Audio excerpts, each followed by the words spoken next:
At the time of this recording, Apple recently released version 26 of macOS, iPadOS, and iOS. And with those operating systems, it implemented a new design language called Liquid Glass. Some people who have been around for a while, you might remember a Windows version from some years ago that had the same sort of frosted glass effect, but we won't get into that. If you're a graphic designer, you might be interested in pulling off this visual effect for some of your projects. And I recently came up with a way to do it in Affinity Designer. Let's take a look. Okay, let's start by adding a photo. And now over in the layers area, let's hit Command J to make a copy of that.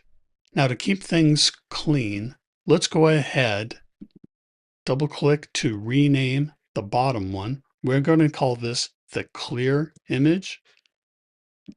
Let's click the one above it and we will call it the blurred image. Now on the blurred image, let's click the effects tool.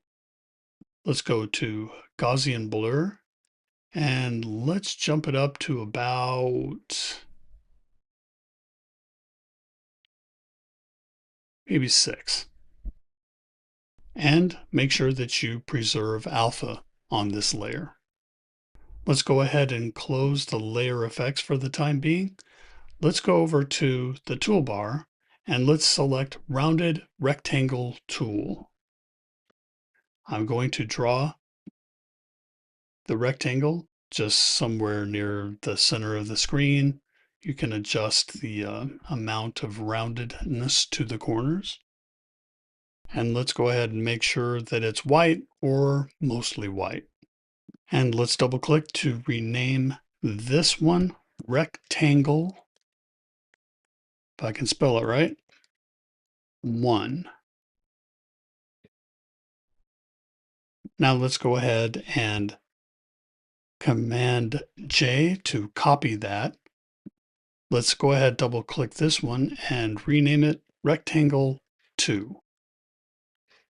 And now for reasons that will become clear in a moment, I'm going to do two things with this layer. I'm going to move it down so that it sits below the blurred image. And then for that layer, Rectangle 2, I'm going to hide it. Okay, now let's return our attention to Rectangle 1. And this is a very key action. So click Rectangle 1 right there on its preview icon and drag it down to the preview icon for blurred image. Now what that did is it created a mask. If we hit this little right pointing chevron, here now you can see that rectangle is now part of the blurred image, as depicted by the indentation of the layer. Now let's go back to Rectangle 2. Let's go ahead and unhide that layer. And you're going to notice that you didn't really see anything change, but wait for the next action. Let's click on Rectangle 1 and click Layer Effects. Let's highlight Gaussian Blur, place a check mark, and let's go ahead and slide the slider to about 10. There we go. And for this one, make sure that you do not preserve the alpha. If you did, it would actually just cancel out the effect of the frosted edge. Let's go ahead and close Layer Effects.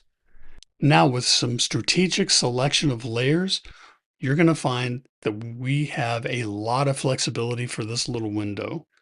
So with Rectangle 1 already selected, I'm going to hold down Command key and click Rectangle 2. Let's go up and make sure that I'm using the selection tool up at the top here. Now I can resize this window carefully, and you can see that the effect follows the frosted glass window that we created. I can move it around to different areas, and the effect is the way we want for a liquid glass ripoff.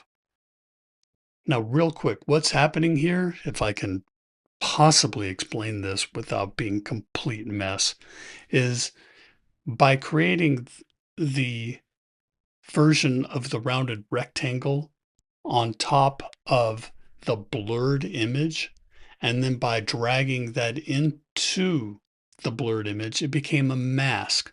So now essentially we have this little looking glass that will only show the blurred image in that looking glass.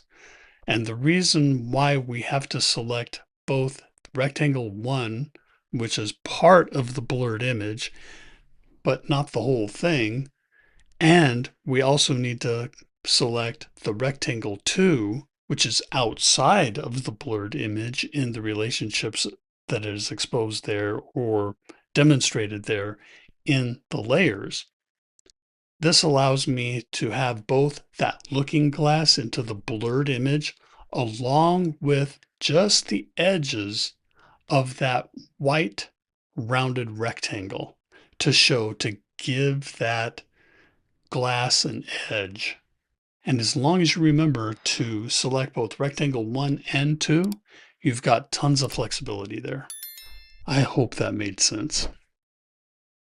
And now let's just go over 2 quick tips that will slightly enhance this effect. Down at the bottom of the Layers window, you can click Adjustments. Let's go down to Brightness and Contrast.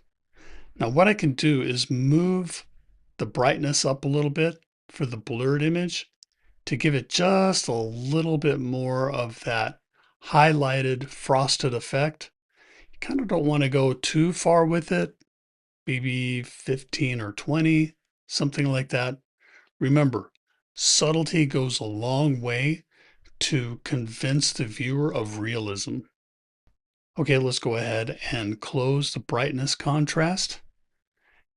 Now let's go back to rectangle 2, select it. Let's go to layer effects again.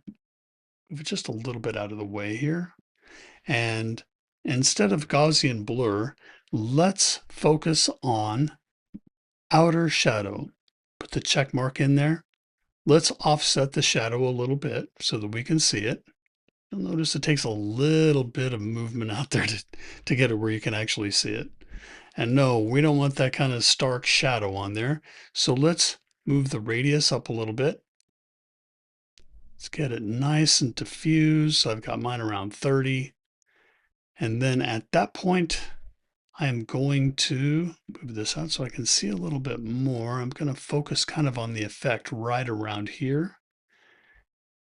And let's turn the opacity down just a little until it gives that sense of weight and placement without being a 1990s style drop shadow.